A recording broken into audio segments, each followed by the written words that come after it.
March 24, 1945. The western bank of the Rhine River, Germany. The U.S. 9th Armored Division has achieved the impossible, capturing the Ludendorff Bridge at Remagen intact. But now, a new crisis unfolds 50 miles to the south, when a carpenter built a 120-foot bridge in 6 hours. This act saved an entire division. The Allied spearheads are driving deep into the heart of the Reich.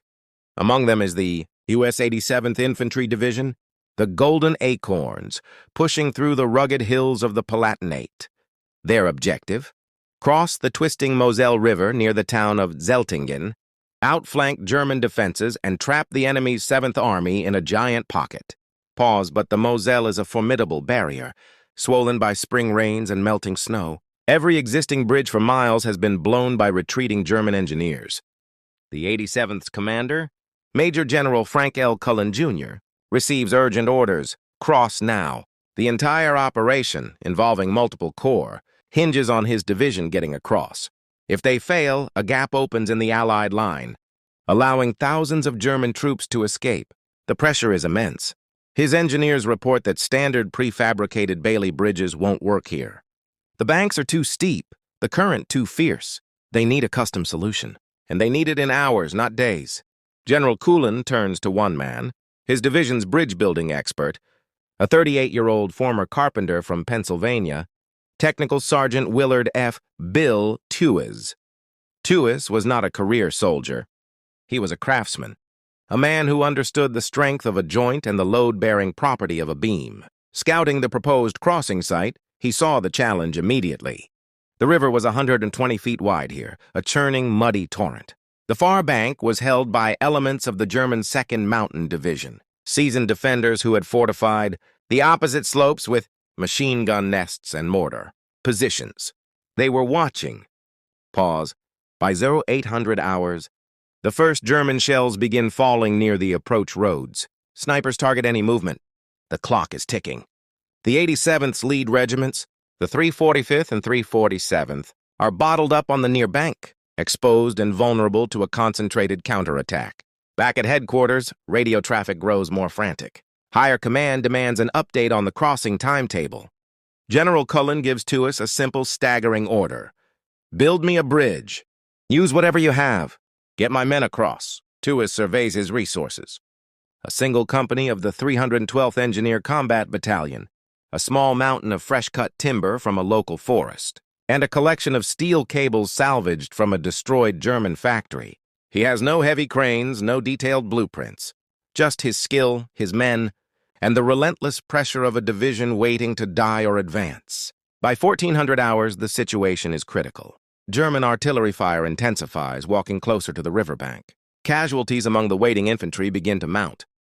Attempts to ferry men across in assault boats are met with withering fire. Several boats are swamped or shot to pieces in the vicious current. The division is trapped. Every hour lost allows the German 7th Army to solidify its escape routes. In the thick mud of the Moselle bank, under a cold, relentless drizzle, Sergeant Tewes and his engineers work with frantic precision. But the scale of the task seems insurmountable. To construct a 120-foot combat bridge, capable of holding 2.5-ton trucks and marching troops, typically took a well-equipped battalion 3 days. Tewes has a single company, hand tools, and 6 hours before darkness, and likely, a major German assault falls upon them. The entire Allied plan for the Palatinate Pocket is collapsing right here, on this muddy riverbank. Tewes makes a decision.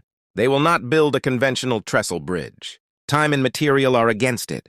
Instead, he designs a hybrid, a floating central section supported by timber pontoons, anchored to sturdy timber abutments on each shore. It is a carpenter's solution, born of practicality and ingenuity.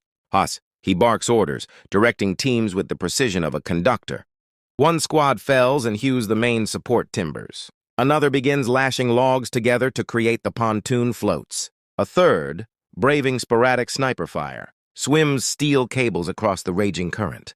Tewes is everywhere, checking joints, driving spikes, adjusting the tension on cables. There is no room for error. A single weak link, and the bridge and the division's hope will be swept downstream.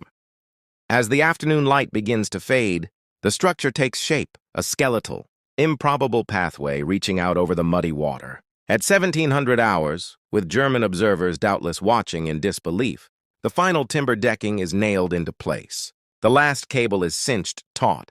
In just under 6 hours of non-stop death-defying labor, the bridge is complete.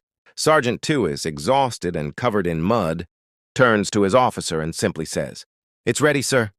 At 1800 hours, under covering smoke and a renewed artillery barrage, the 1st Platoon from the 347th Infantry Regiment steps onto the wooden deck. The bridge holds, then a company crosses, then an entire battalion. Throughout the night and into the next day, the entire 87th Infantry Division, over 14,000 men, marches across what they immediately dubbed Tewes's bridge. Trucks laden with ammunition and supplies rumble over the creaking timbers. The flanking maneuver is achieved.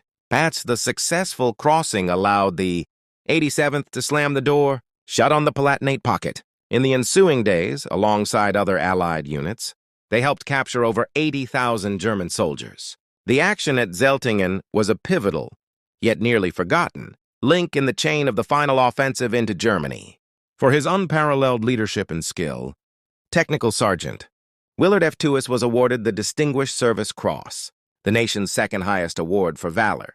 The citation read, "His extraordinary initiative and skill under fire saved countless lives and made possible the continued advance of his division."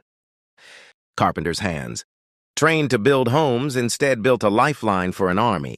Under the roar of guns and against a ticking clock, he used sheer ingenuity to turn timber and cable into victory.